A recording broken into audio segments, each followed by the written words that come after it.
Minister believe in the decriminalization of crack in children's parks, meth smoking in hospitals, or other hard drugs on public transit?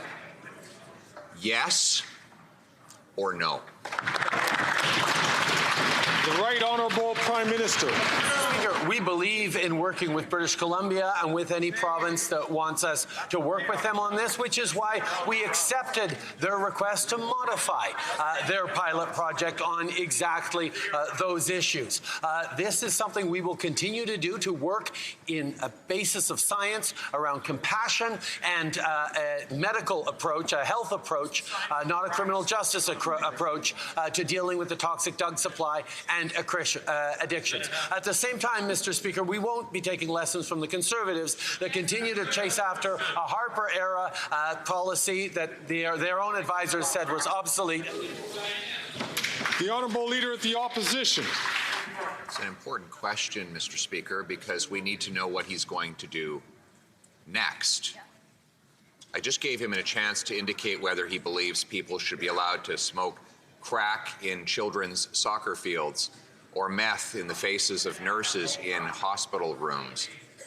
He refused to answer, which begs the question of whether or not he will try to impose the same radical and extremist policy elsewhere. So once again, does he believe that people should be allowed to smoke meth or crack in children's soccer fields? The Right Honourable Prime Minister. Speaker, obviously no one in this House does. That is why we agreed with the British Columbia government to modify their pilot project to better suit their concerns. At the same time, Mr. Speaker, we've seen the extent to which the Leader of the Opposition will continue to try and use tragedies and ongoing challenges Canadians and vulnerable people are facing to try and score political points.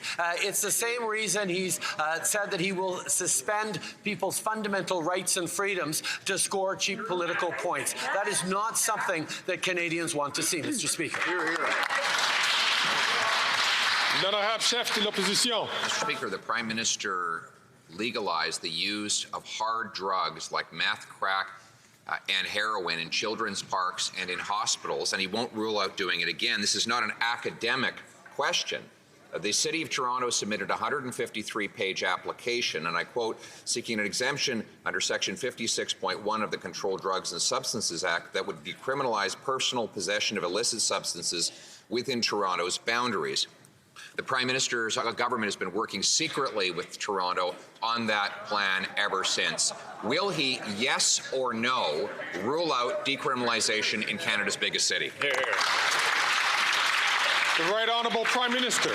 Mr. Speaker, once again, we see the Leader of the Opposition trying to score cheap political points on the backs of vulnerable people to promote an ideology that does not work. Mr. Speaker, we will continue to be there with a thoughtful, compassionate-based public health approach on the toxic drug supply, and that means working with jurisdictions. When Vancouver asked us for an exemption, we said no. We would only work with the province, and that's what we did to work with BC. The same thing when it comes to Ontario or Quebec. We will only work with the provinces to ensure any projects they have go.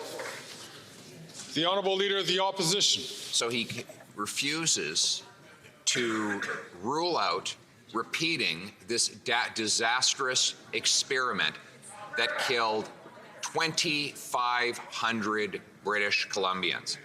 It's because he strongly supports decriminalization, and if he got a chance, he would do it all over again in Toronto, in Montreal, and anywhere else. Mr. Speaker, the final question, therefore, is even the radical NDP government in BC asked for him to reverse his decriminalization. Why did it take him 10 days and 66 more deaths to do it? The Right Honourable Prime Minister. Once again, Mr. Speaker, we see the extent to which the Leader of the Opposition will make political attacks on the backs of the most vulnerable people in this country. We actually only received the completed request from British Columbia Friday last week and approved it the following Monday, 3 days later, Mr. Speaker. We will always respond quickly in a science-based way when people's lives are on the line.